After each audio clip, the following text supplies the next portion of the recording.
a la Casa Blanca. Querido Paco Almaraz, vamos a platicar con Carlos Bravo, regidor, ya lo decíamos al inicio del programa, pero sí me parecía particularmente importante empezar con el análisis de lo que debe empezar ya a hacer el gobierno de México para enfrentar el desafío de una nueva presidencia Trump aquí en Estados Unidos. Antes de entrarle a lo local, a lo de la política estadounidense. Así es un presidente Trump que llega más viejo, a los 78 años, la misma edad que tenía Joe Biden en el 21, más rápido porque contra todo pronóstico este resultado salió luego y más furioso evidentemente por todas las promesas que hizo en campaña. Sí, es cierto. Y más aislado también porque se ha rodeado de los duros dentro de los sectores duros del movimiento que encabeza. Carlos Bravo, regidor, pues estás tú en Washington. Hoy empiezan a darse las repercusiones, a darse una realineación, ¿te parece, del sistema político con la coalición que ha logrado construir Trump? Por supuesto, lo que pasa también aquí es que no es nada más el triunfo contundente de Trump en el colegio electoral, en el voto popular, sino también parece ser en el Congreso. Todavía no he visto datos ya finales de la Cámara de Representantes, pero el Senado pues ya estará bajo control republicano. Va a ser un Trump mucho más enfocado, mucho más poderoso, creo, y también pues por lo mismo mucho más amenazante para sus rivales políticos en Estados Unidos, para México y los mexicanos en ambos lados de la frontera y para el mundo entero, Enrique. Yo creo que en efecto una victoria como esta inmediatamente reacomoda las cosas en el sentido de que quienes están cerca pues empiezan a competir para tratar de ocupar posiciones, ganar influencia, definir políticas, y quienes están, digamos, lejos o afuera de la coalición,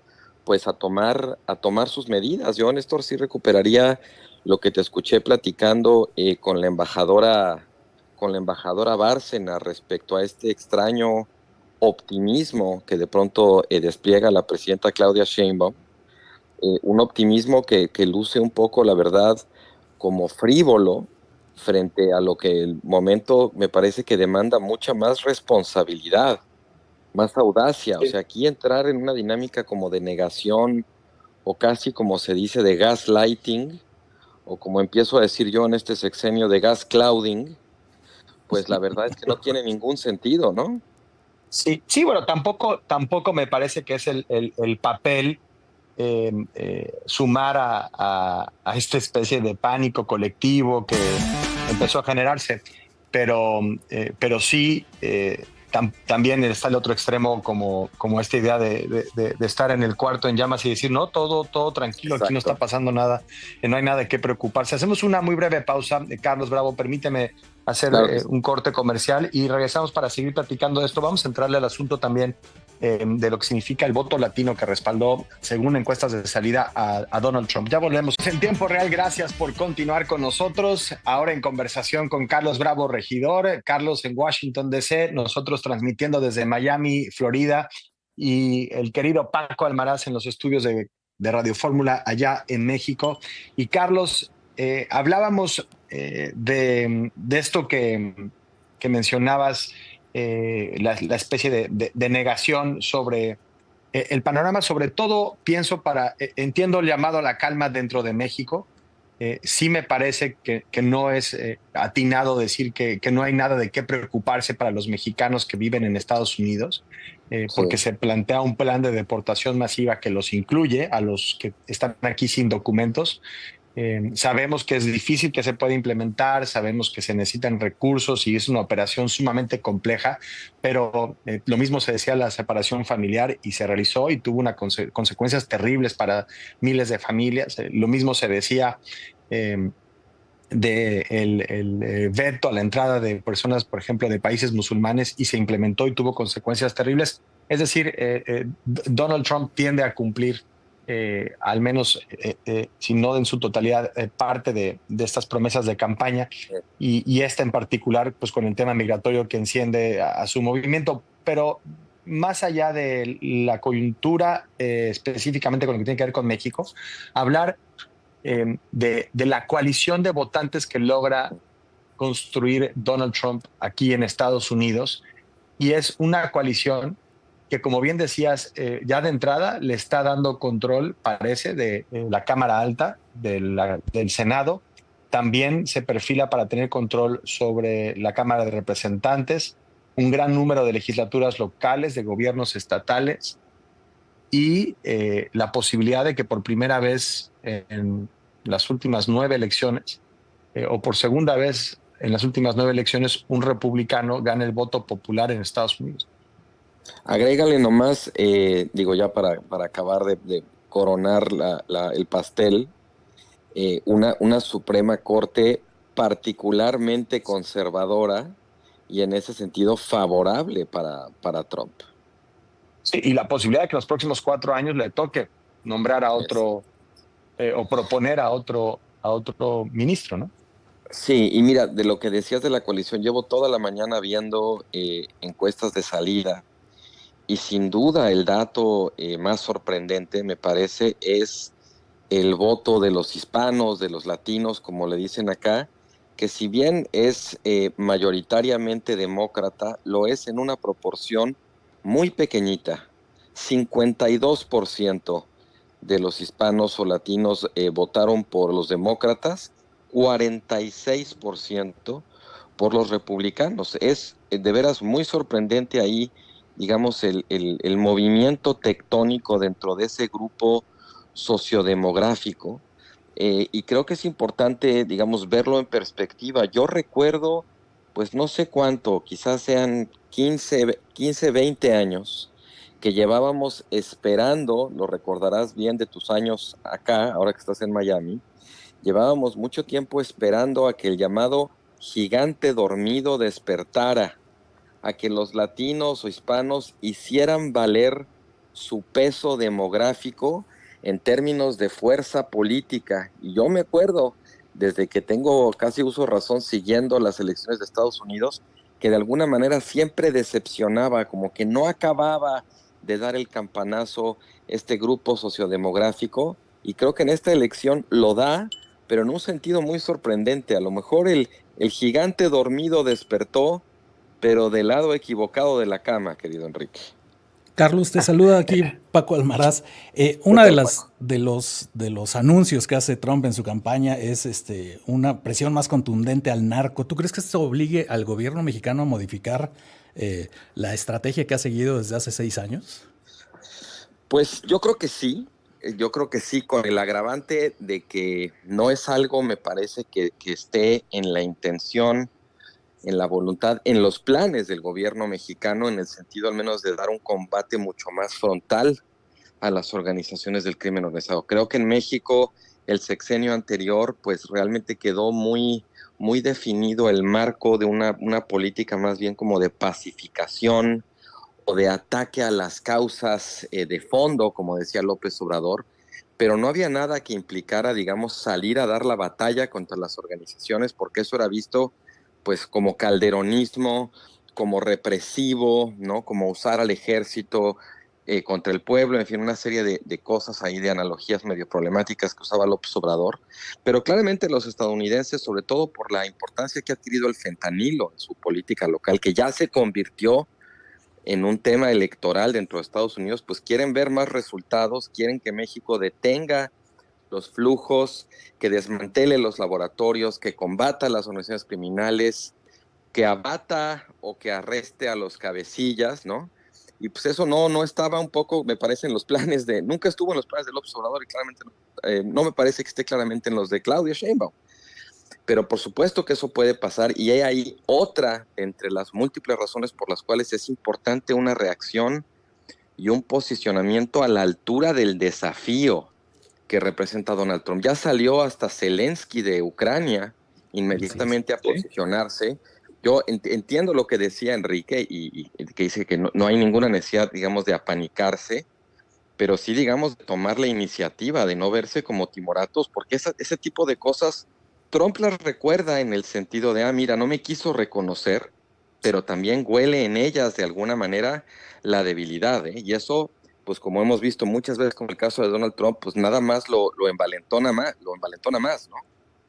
Sí, bueno, y aparte no hay absolutamente nada, que, digamos, institucional o diplomáticamente incorrecto en reconocer una victoria que ha reconocido ampliamente la comunidad internacional y la propia candidata demócrata y vicepresidenta de Estados Unidos, Kamala Harris. Me parece que tampoco se está pidiendo eso, ¿no? Exacto. Incurrir en un acto inapropiado No, no. o imprudente.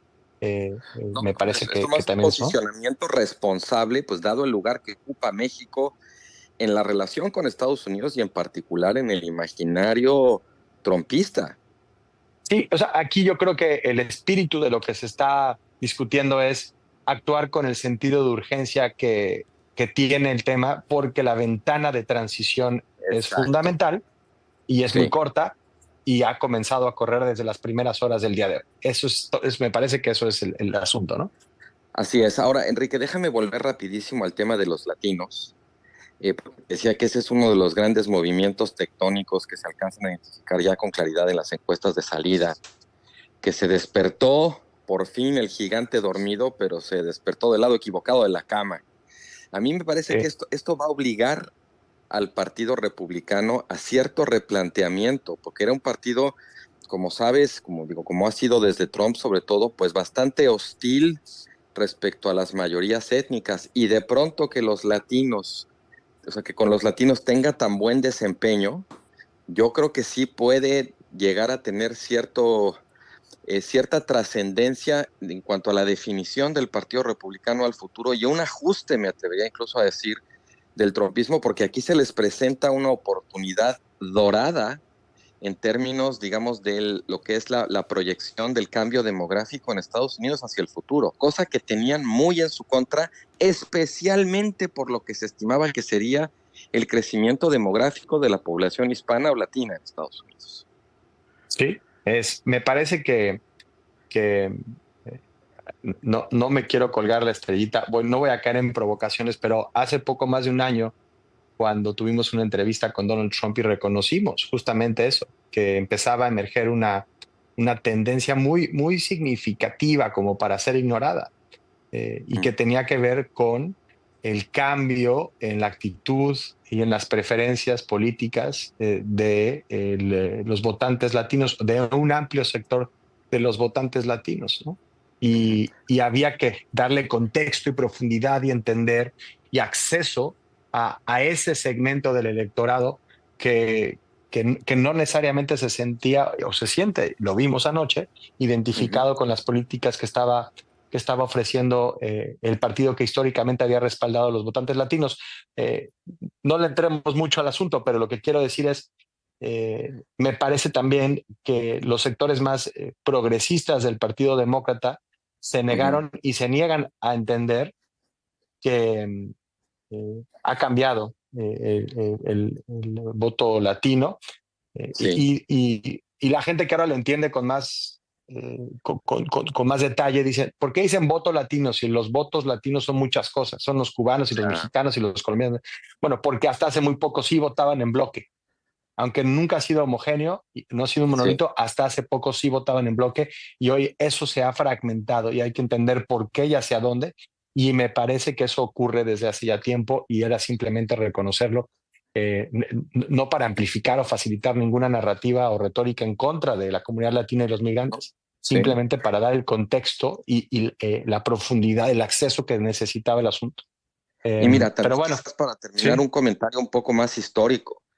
No es la primera vez que una población tradicionalmente discriminada por su origen étnico de pronto empieza a manifestar preferencias políticas más conservadoras o menos progresistas de lo que cabría esperar, pues dado esa discriminación que sufren. A lo largo de la historia de Estados Unidos pasó con los migrantes judíos, con los italianos, con los irlandeses, que cuando llegaban a Estados Unidos no eran considerados blancos, ¿sabes? Y no fue hasta segunda, tercera, cuarta generación, donde ya estaban cada vez más asimilados, que empezaron a ser poblaciones políticamente más conservadoras y que se despegaban un poco de los agravios originarios de las primeras generaciones de su familia que vinieron a Estados Unidos, pues que sufrían esa discriminación y que incluso se podía decir, pues están traicionando su origen. Pues no, no es que traicionen su origen, es que ya se volvieron, digamos, más americanos y parte de su proceso de asimilación muchas veces, pues es ese, se vuelven más conservadores. No sé si sea muy pronto esta elección para decirlo, pero esa suerte de debilitamiento o de desempeño decepcionante del Partido Demócrata con ese electorado, pues sí daría para pensar que en efecto estamos en una nueva ola de ese fenómeno de asimilación cultural ahora de los latinos o hispanos en Estados Unidos. Pues sí, por supuesto, 2/3 de lo que conocemos como los votantes latinos ya son nacidos en Estados Unidos, entonces ya sus valores pues se asemejan más al resto del electorado que a los de inmigrantes de primera generación, que me parece una visión muy acertada. Muchísimas gracias, Carlos Bravo, regidor. Te mando un fuerte abrazo y nos vemos pronto por México para seguir platicando de esto y otros temas. Otro abrazo para ustedes, Enrique, a Miami y a Ciudad de México. Gracias. Muchas gracias. Y bueno, vamos.